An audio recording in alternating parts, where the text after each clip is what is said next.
Hey there, and welcome to the Bold Badass Business Show, where we bring you badasses from all over the world. And today in the house from Spain, España. Sí. Hola. We have the incredible closed loop expert, Coach Melanie Gow, who I have had the pleasure of knowing for several years. I'm so impressed with her work. And in case you didn't know it, she was the first female film director in Britain prior to her career really helping people change their stories about their lives and about their businesses to have success. So I didn't know that about you, Melanie, and I'm so glad to have you on this show so we can plumb deeper into your background too. Welcome. Thank you so much. What a lovely introduction. And it is so great to be here. I am in Spain, but I can speak English, which is fortunate. We're here. And, it was a long time ago that I was the first British female film director with a movie in the cinemas. Oh, just 5 years. 5 years. 5 years. Um, it was many years ago. And that's probably why it doesn't come up, because that led to what I do today. And when you join the dots in hindsight, it all makes sense. But Yes. it's not what anyone leads with these days. Right. And I loved the fact that you worked in the film industry because, so much of our success in business is about being able to create stories that are visual and verbal that really reach who we're speaking to.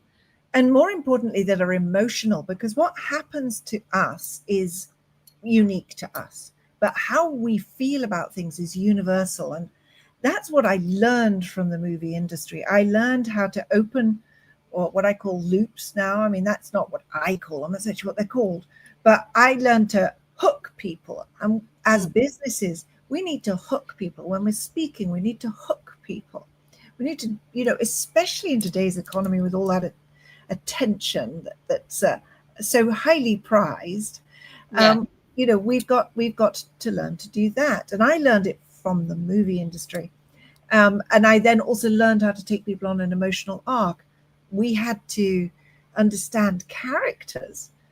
So we had to understand people and what motivated us, what kept us resistant, what got us over those humps. And ultimately, for me, it was this deep dive into who we are as human beings. Now, I will tell you, Barnsley, the reason I'm not in the industry is because it was during the old Weinstein era.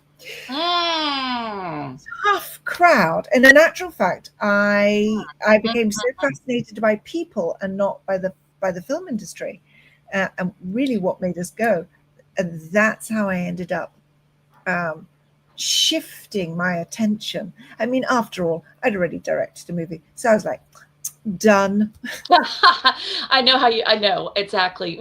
Our previous careers, mine was being a professor many, many years ago. And I checked that one off pretty fast. It only took a few years before I realized, I don't kick ass as well. I kick ass as well, but I don't kiss them well. So it was time to start my own business, right? I kick them well, I kick the ass as well, but I don't kiss them well. So Melanie, tell us, where was that moment where you were in the film industry and you were like, oh no, I got to be my own boss. I'm going on my own. What was that moment, that aha moment for you? Actually, that's a really interesting question, and I'm kind of glad to tell the story. All right. So, what happened is that we couldn't get funding for my movie because I was a woman. Huh.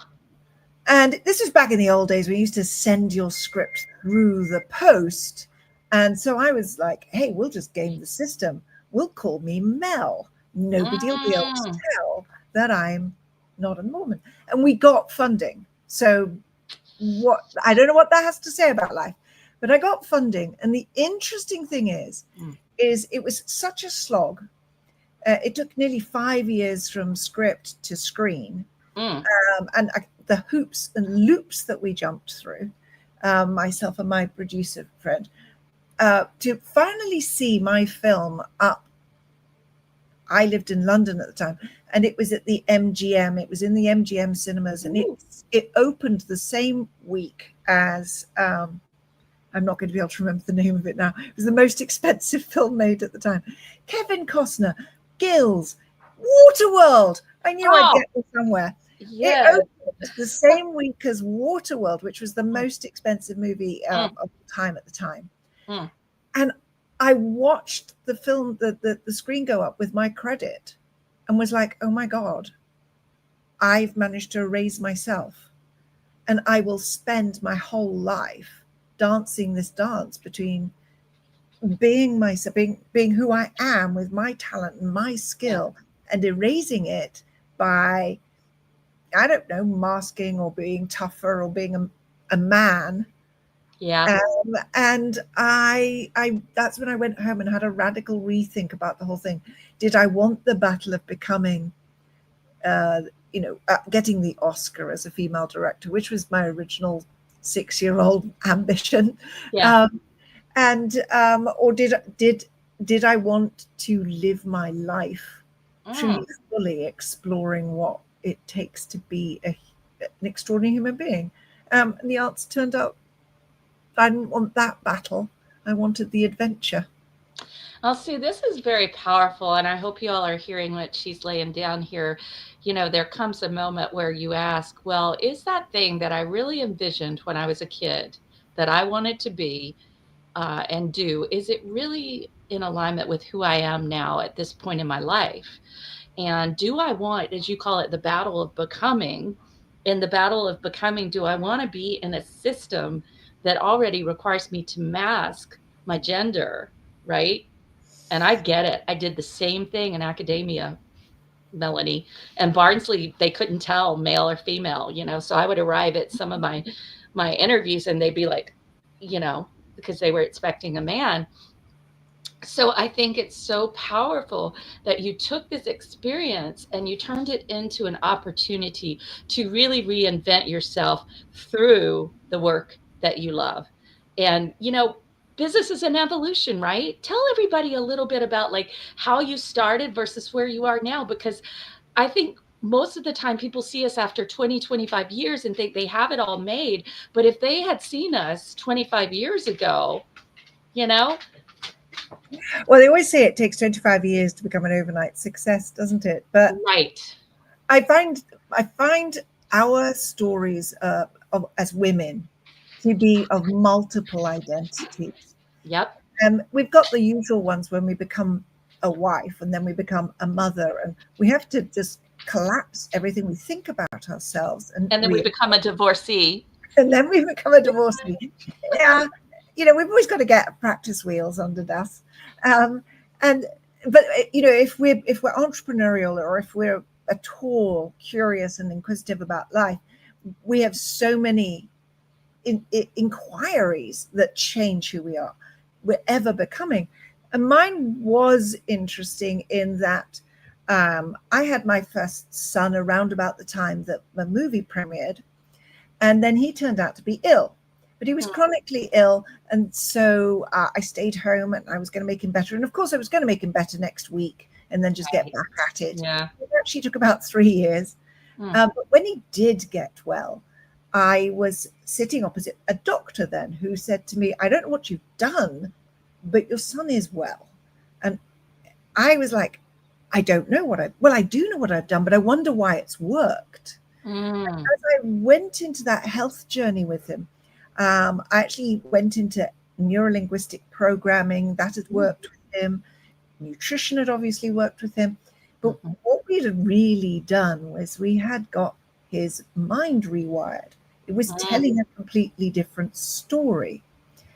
And that my eldest son was chronically ill with eczema, asthma, and allergies, and he had 3 pediatricians, and he was predicted to be ill and on steroids for the night and for the day until he was 15, 16, and then he would grow out of it with all of the chronic side effects of taking multiple drugs for too long. But actually, at the age of 16, he walked across Spain with me. Woohoo! And I'm getting chills. Do y'all feel the chills? Feel the chills. This is so powerful. Okay, keep going. And it was because we had rewired the story in his brain. But when we were walking across Spain, I walked with him and his brother when they were 16 and 12, and it's 800 kilometers, which I know in America that's 500 miles. It's 1 million steps. So I got my steps in.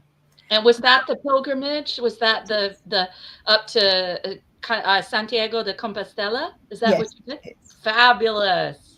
Yes, and to do it with your two sons, and to to lead them through that was an extraordinary experience. And it was daily, and it was during that walk I had what some people might recognize as an awakening, or a coming through something. Those chaotic parts of my life, the disease, the divorce, my father had died. Disease, divorce, and death, the 3 Ds. Divorce and death, right?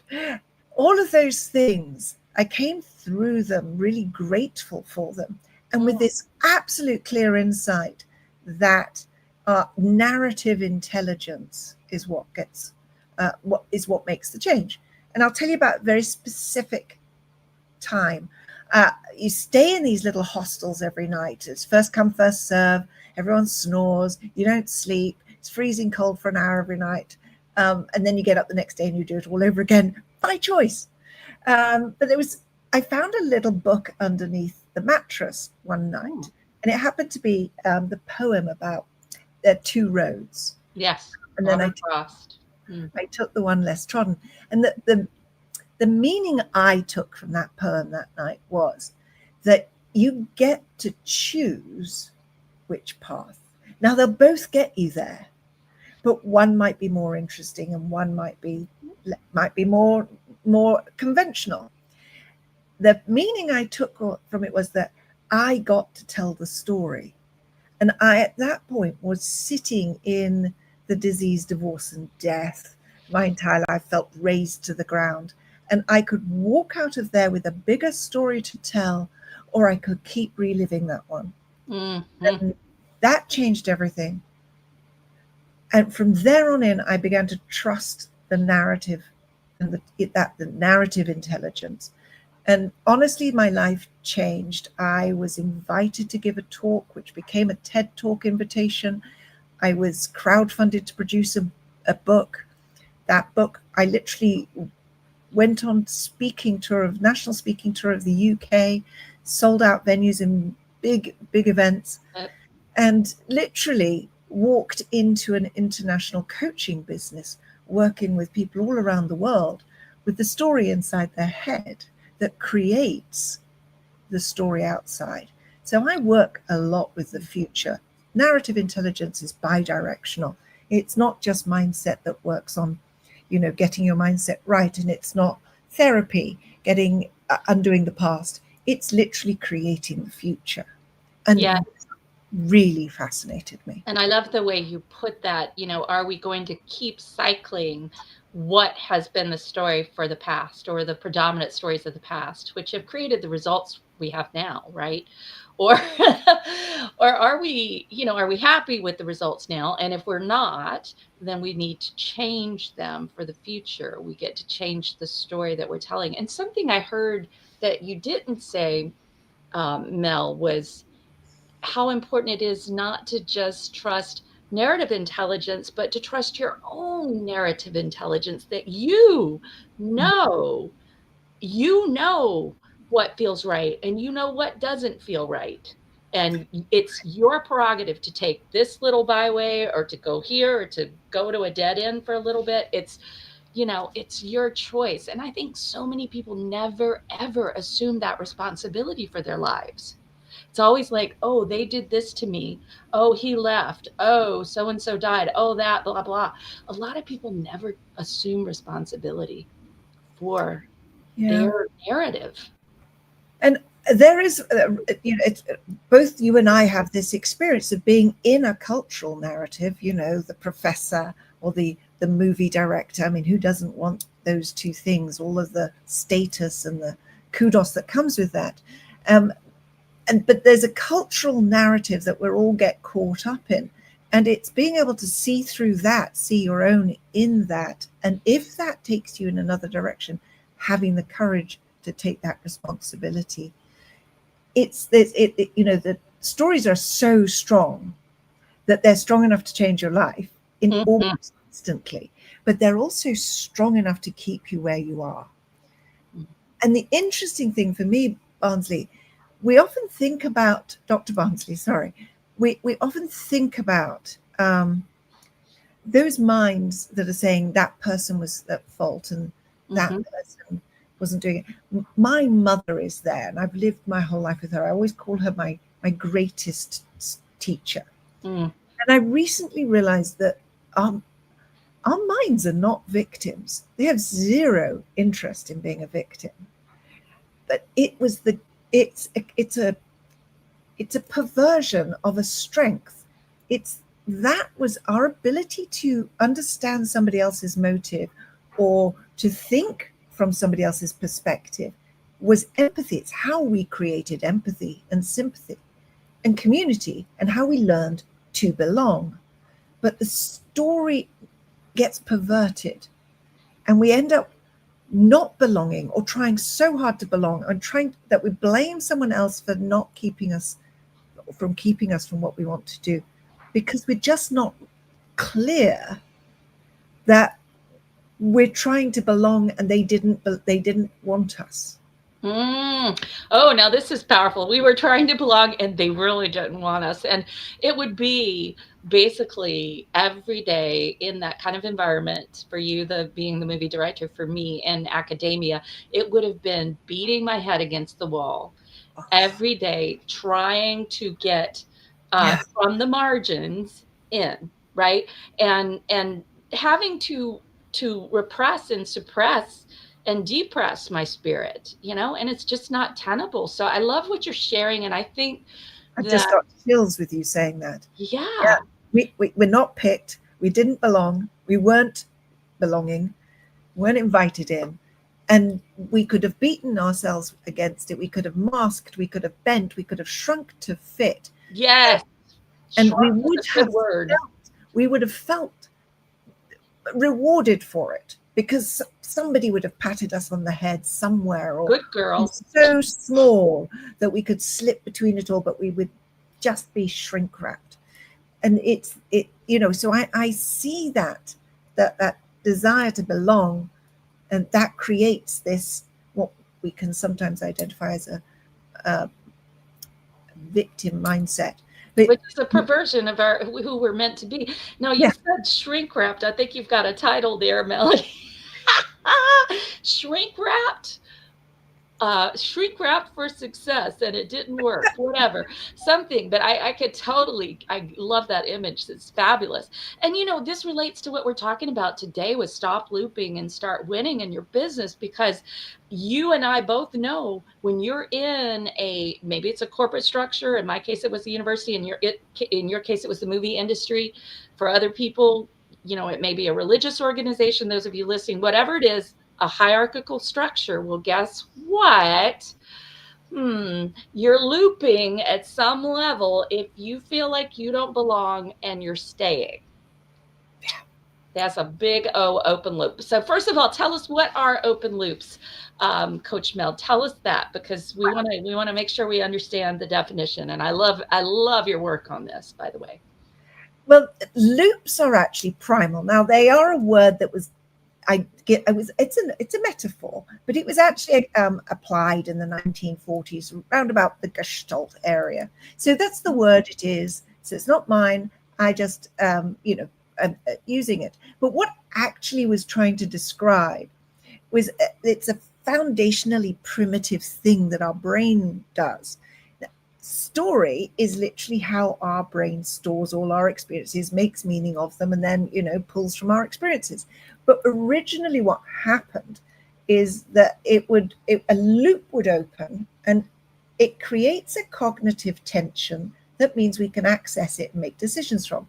So I always describe it as like, imagine you're having a picnic in the park and a bear shows up, and a loop would open. You'd be like, bear.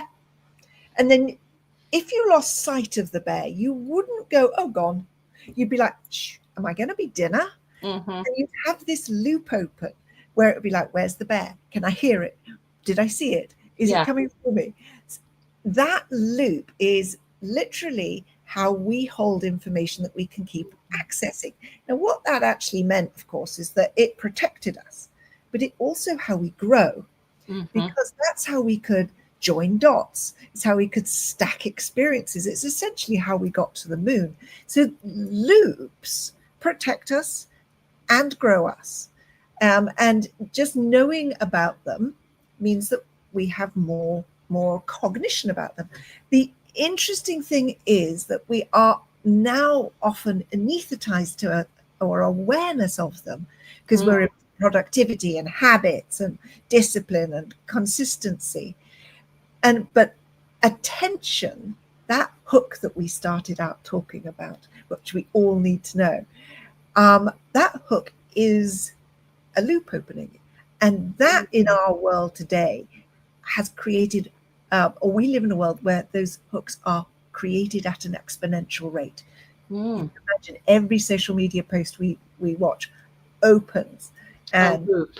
All right, let's pause for a second, because I know when I get on YouTube, I know, and I'm just going to do some self hypnosis, but then I start seeing these shorts about cute rescue animals, and I go down the rabbit loop because I need to know why the dog that had no hair, if he got adopted and if he has hair now. And thank God he does. Thank you, God, that a sweet person took that dog in. But it opens that loop, and then our curiosity is aroused. And like you say, then there's another loop, there's another reel, there's another this. We're being barraged with these all day long. And so and it's like then our on top of that, minds are. and on top of that is all the jobs we have to do, and all the demands from either our boss or our clients, and the admin tasks. And the world was not really created for the knowledge working world. It was not really created for the world that we now live in, which is just exponentially fast. So the loops that we open, I call it open loop fatigue. And that's when you're pulled into the past and into the future all at the same time. And whenever I tell somebody about loops, I often hear back like, oh my God, now I see them everywhere. And yes, as soon as you see them, and you then see them everywhere, but then you can start closing them, and just closing. It just gives you this rhythm of being in choice. I love that. Okay, so the loops, closing the ones we can, or the Yes. ones we don't open, gives us choice. It shows the rhythm of choice. So let's look at a particular day for a business owner. Let's make it really concrete, Mel. Let's look at a day of a bit, and you can be the business owner or me, whoever. Um, where are the open loops showing up? So let's just take like a day for you this week and walk people through where the loops are and how you would close them. Well, Barnsley, for a start, there's all the tabs on all the different profiles that we've got in Google. I've got like 4 Google profiles, and goodness knows how many tabs. And I'm just keeping these ones open so that I remember to go back and do those jobs. That's how I remember to do the job, right? So we've got all the tabs. So I regularly run an inventory where I'll be like, yes, no. What did I want to do with that one? I can't remember. Oh, I better do that one. Or I just take a big breath and I just close them all. And then whatever really, really needs doing will nag me again. And that's the same with the inbox. And that's the same with half of this digital detritus that we're with. But there's also the discipline of finishing a task. Mm-hmm. So embracing imperfection. We've all got to write content, for an example, and you start journaling in the morning. You're doing your morning pages, and you're brilliant insight, and you're going to turn it into a breakthrough article that's going to go viral. And then you get to the end of the day and your journal is still sitting there and it's not gone anywhere. And so it's just having that thing of saying, okay, you know what? I'm going to take this now, I'm going to actually put it out, and it's going to be imperfect. And I'm okay with that because it's more important that I do it than I don't. But there's also the prioritizing. I wake up every day and I just choose 3 things that need doing. Mhm. And then there's 5 in case I've done 3 brilliantly, but there's 3. And then whatever didn't get done gets put on tomorrow's list. And you know what, Mel? I think that is so powerful. I actually do a monthly and a weekly and a daily list. And so I will not even put, if I see more than 5 or 6 things, I'm like, oh, then this is not going on today. This is going to have to go on Saturday, Sunday, Monday, whatever. I'll put it on a different day because the result of having so many open loops, and me with ADHD, for example, or ADD, when I look at it, I'm like, oh shit, so much to do. I'll never do it all. Yeah. And it's that it's the discipline to stave off the overwhelm, knowing that you're in control. So for me, the whole thing about open loop mastery Mm, is that it makes you agentic. It gives you agency, and mm, you're mm. in control, and you get to decide. And there are plenty of times when other things come in and take you off course. But if on the whole, your day has got 3 to 5 things in it, Mhm. one more comes in, like my mum needs to go to the hospital and suddenly she has a fall. Well, I can fit it in because I haven't got 25 things on my plate. I just move one of them to tomorrow and it doesn't feel like chaos. And I get my mum to the hospital and I bring her back, and then she's like, "Oh, I've stopped your day." And I'm like, well, not really. And I love the fact I actually, I do make sure I don't work weekends in case I need to. Mm. It's I need to have 2 days Yes. available in the week as a buffer in case, so that I don't fill up 7 days a week and just constantly always on the go. So when my mum needs something, it's chaos and I haven't got anywhere to put And that. then you're backed up. Yeah. Yeah. Yeah.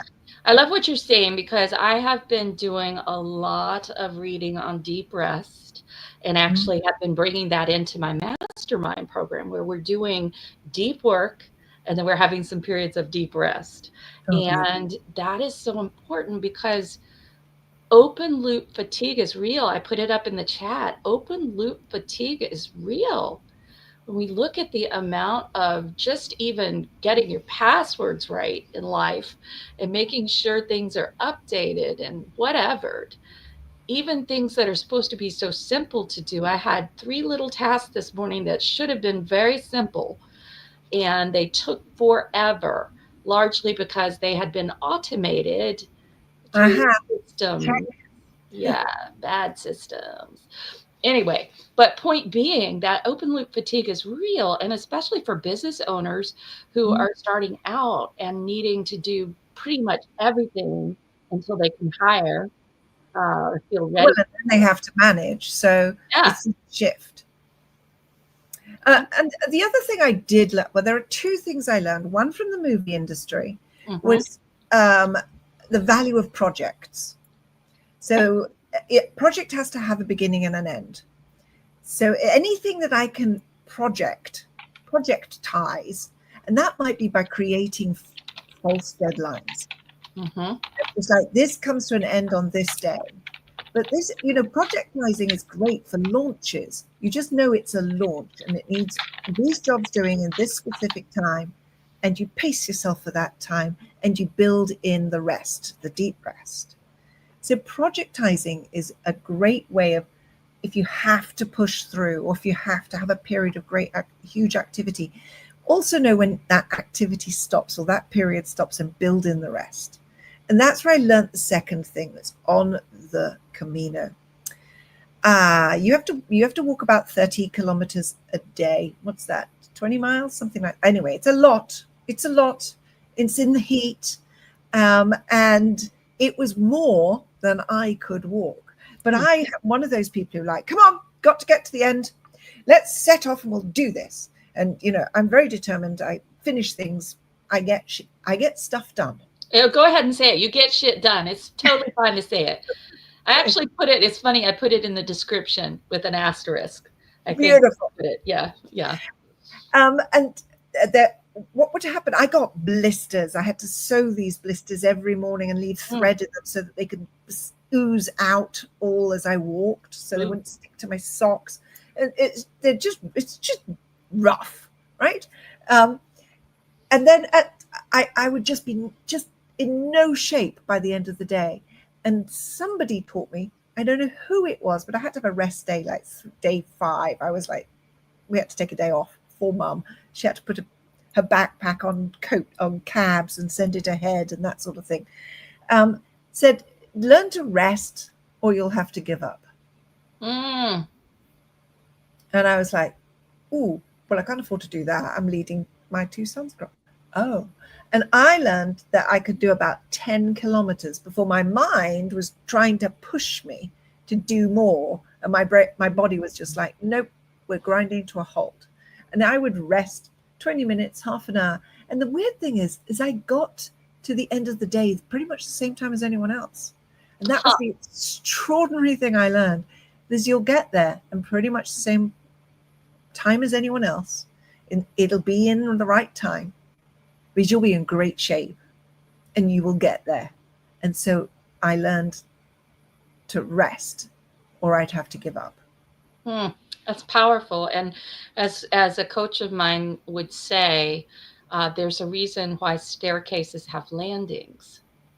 I love that. Yeah, that was Coach Deb. We both know her, and she would, because I'm the little Energizer bunny, and most of us who have our own businesses we'll do a project, we finish it. Hopefully, we remember to celebrate. At least send a text. I just finished blah blah blah, but then we're right on to the next project. Yeah. We just open up the next loop. It's like we finish a loop, and then we're loopy again. We open up another loop.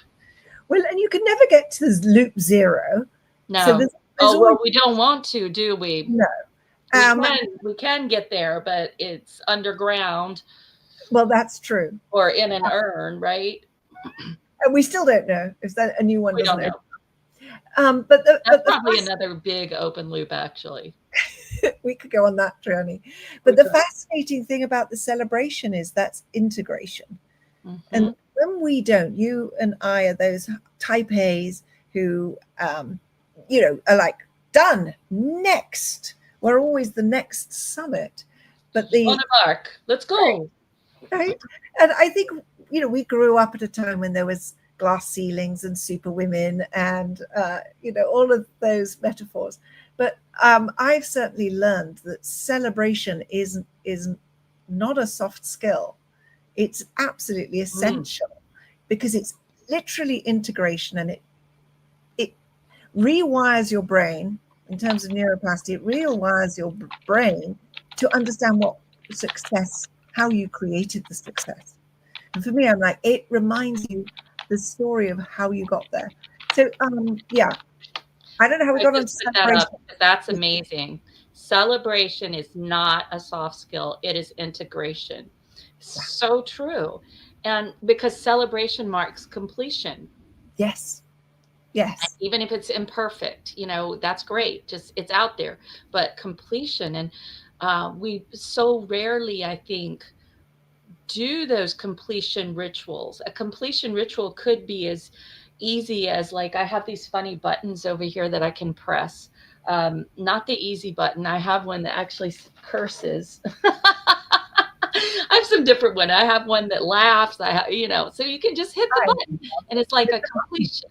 Hit the button. I love that. And that's such a neuroplasty way of doing it, isn't it? It's like resonance. Boom, and it curses or it laughs, and you're like, oh yeah. And it can be instant, especially if it's done with joy. I love that. But we need that. We need those rituals. And we really, and ritual, again, doesn't have to be a long thing. It could just be, the ritual might be, we have a certain particular ink that we cross it off our to-do list with excitement, like, oh, it's the blue ink. Yay. That's done. Done. Hallelujah. And done with a satisfaction, done with joy, as opposed to, not done with fatigue. Yeah. Yeah. Thank God that's over. Yeah. So Coach Mel, what would you say are some of the best ways that you would encourage business people to mark a completion, however small or big? Like, what are some best practices for marking a completion and celebration so that then you can open another loop and really be free to put your energy into the new one rather than kind of carrying it from the old one? I think that there's degrees of it. So I remember when you get something really big, like the first time I charged 7 grand for something I was doing, like just a big price. Mm-hmm. My whole body kind of went into this sort of nervous state, and it wasn't quite anxiety or panic attack, but it felt really similar to that. It Mm-hmm. was almost like it was rewiring. And I really needed to go out and walk it off and eat really good meal, because that grounded me, and it brought all my cells back together again in this new shape of this person who could charge this much. So sometimes we need something bigger, that, and we have to accept that we need grounding and re-tethering back down to the planet. But Mm. sometimes it's that, it's hedonic, and you can just literally just fist pump and go, Mm-hmm. yes. And for me, a lot of it's about telling someone else, being Mm-hmm. able to celebrate, but telling somebody who would care. Mm-hmm. Now that might be someone you live with, but maybe it's your people in your tribe. So you put that post out on social media and you celebrate it. And I remember there was a time when when I got so much feedback about how I was just so positive. And I was like, positive? Huh.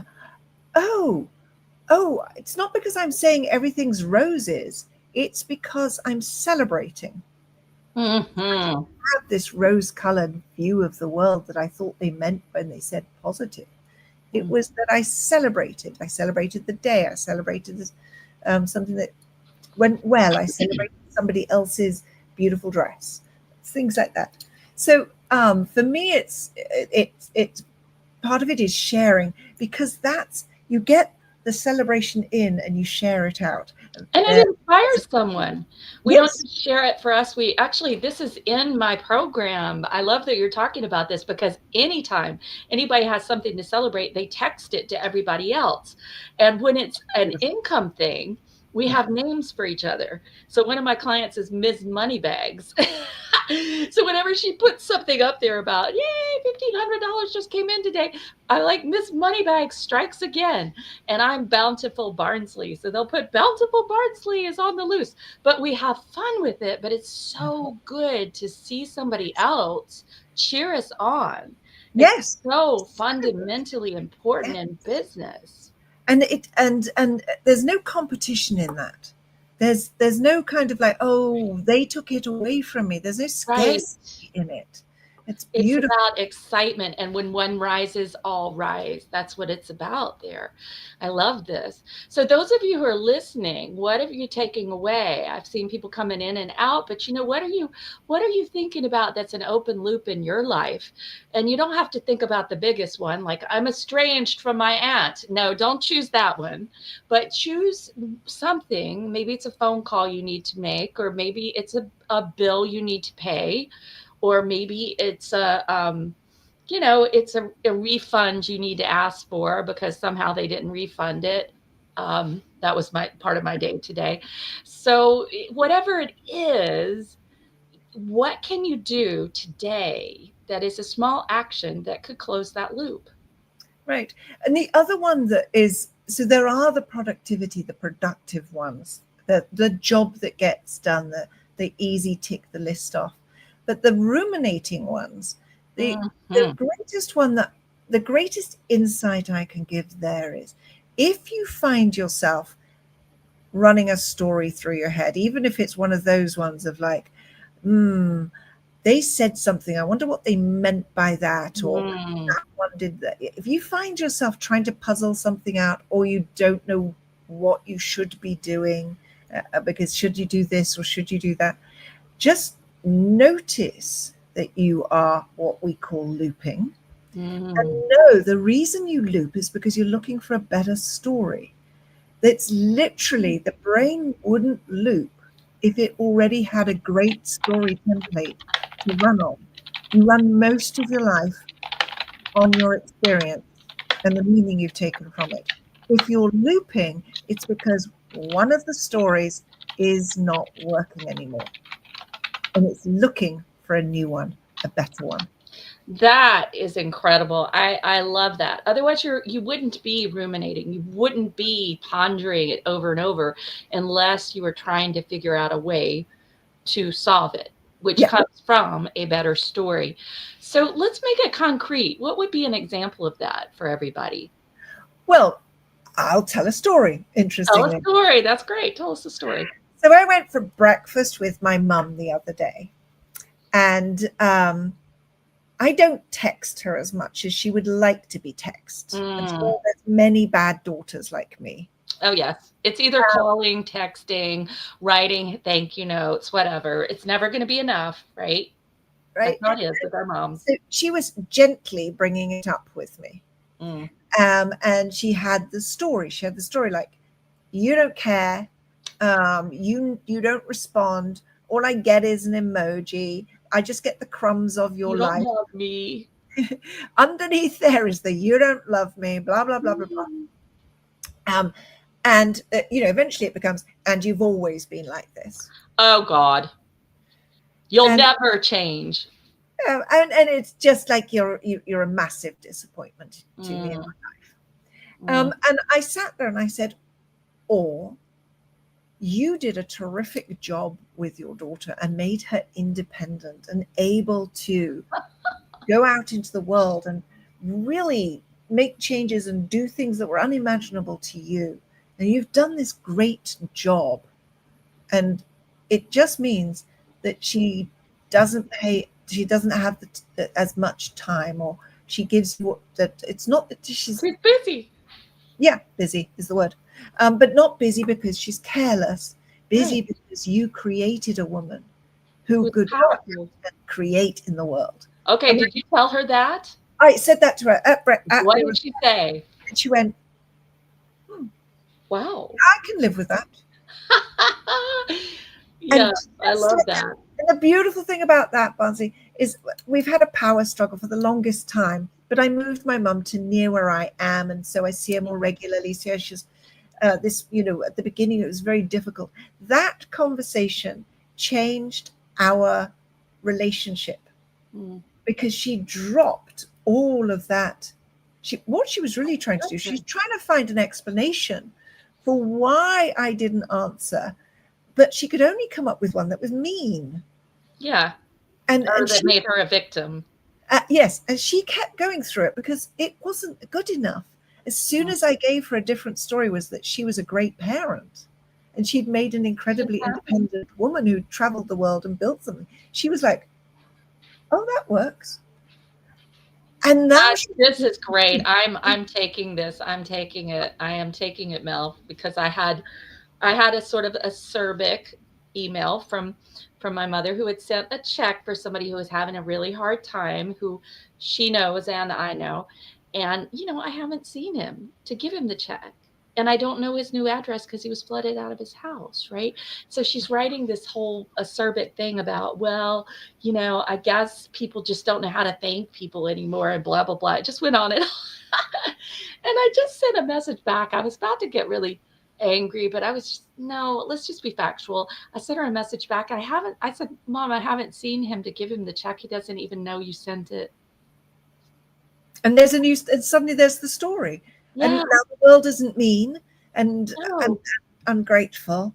Yeah. And this is the joy and the power of it, is that suddenly the world is not a persecutory place.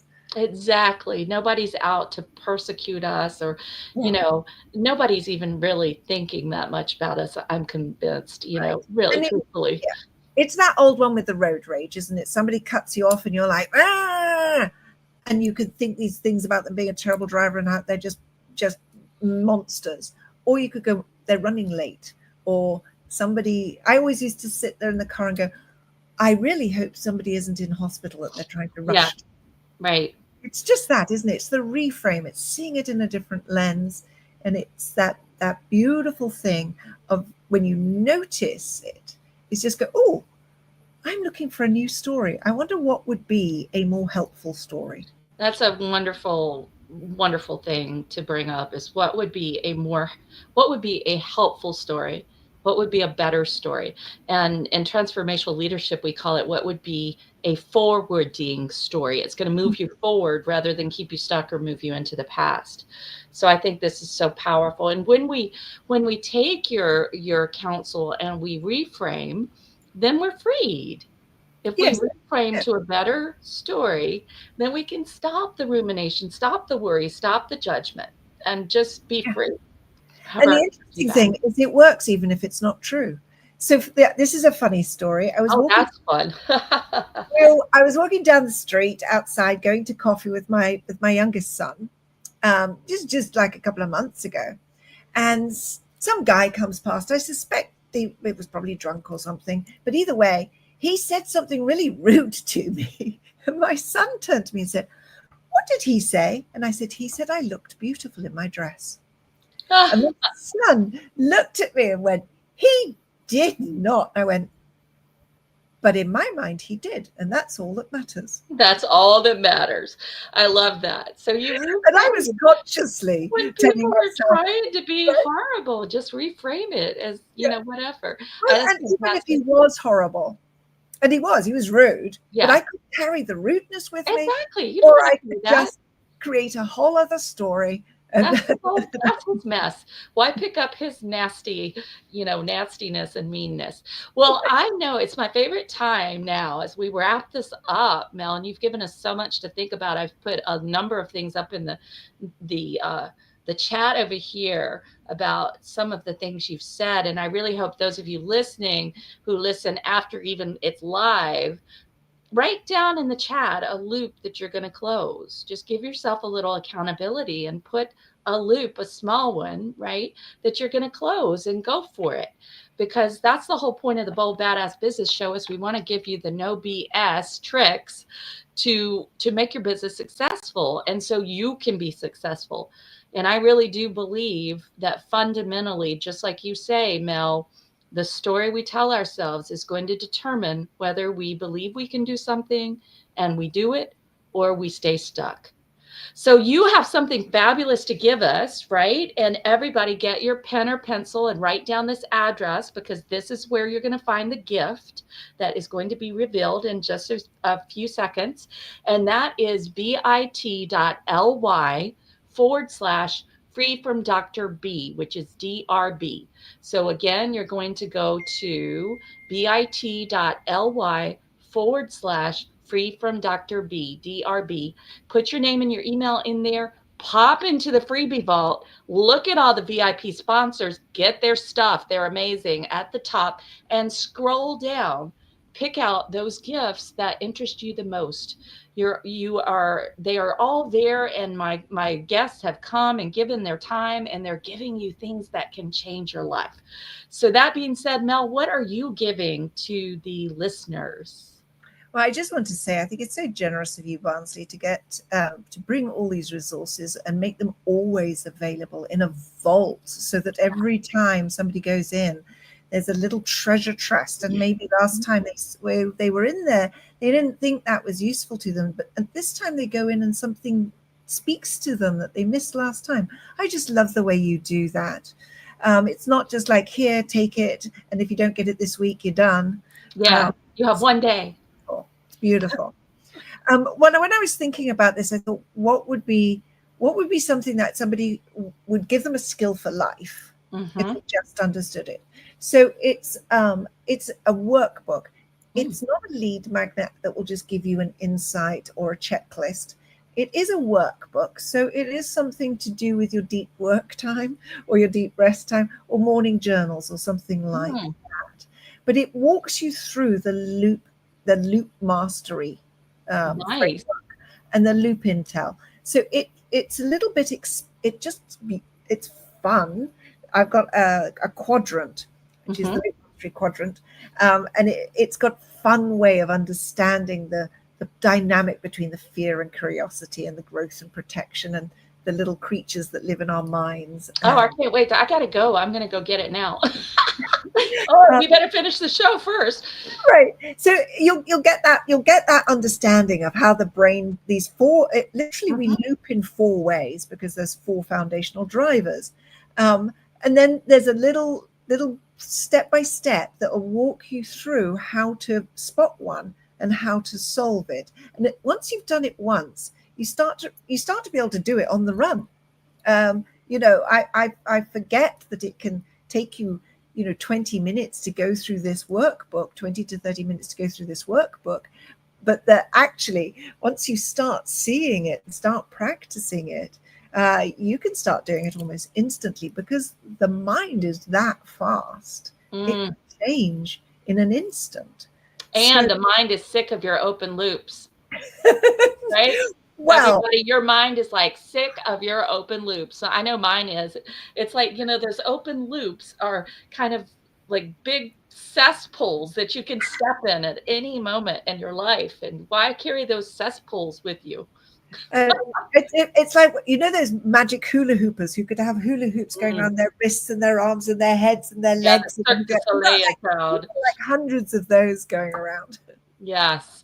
Well, Mel, this is wonderful. I know everybody's going to want to go get that gift, get the workbook that's fun, right? We want to say it's fun and it It will is help you. fun. Oh, It, and I think there's a bonus on the end if you're one of those AI ooh, people who's a little bit curious. nice. There's a like a bonus prompt. If you use Mhm. that prompt, you'll get it. You can use it again and again.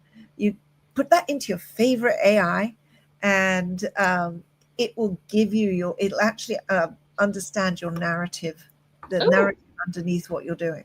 oh, I So that's can't fun. wait. That's How fun. fun is that? It's kind of like a fortune teller for business here for your loops.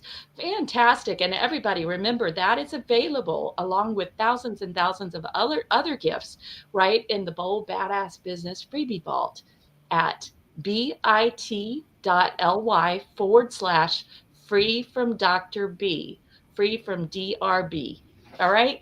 Mel, it's been a blessing to have you on here. Thank you for coming. I love your stories. I love the way you related this to our businesses and also to our lives, the Mm. people that we're caring for and taking care of, and helping them reframe stories, right? Because so much of success in relationships, period, Well, and we, is there's the that. people who support Yeah. us.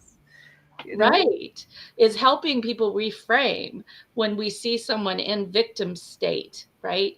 And telling themselves a victim narrative. And it might be ourselves, but many times it's someone we're coaching or a Yep. family Our member clients. to, Well, and also your clients might not, this works if you're not selling.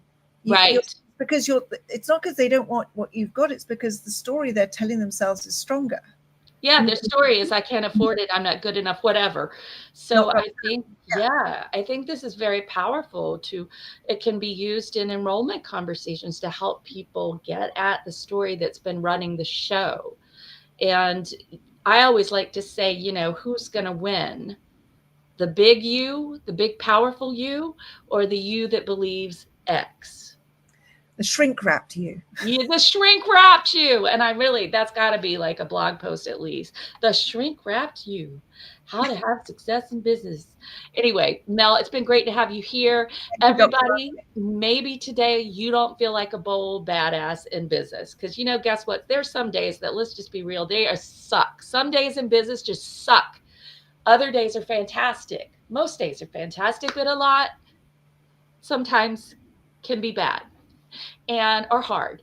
And the whole point is that you are a badass, or you would not be here with us today. You would not be listening in. You would not be improving your mind. You would not be commenting over here in the chat. You would not be sharing this if you were not a bold badass. So I'll see you next week right here, same place, same time, 4:30 p.m. Eastern, 1:30 p.m. Pacific. And in the meantime, be bold, be brave, and do the thing. Thanks, Mel. Bye, all.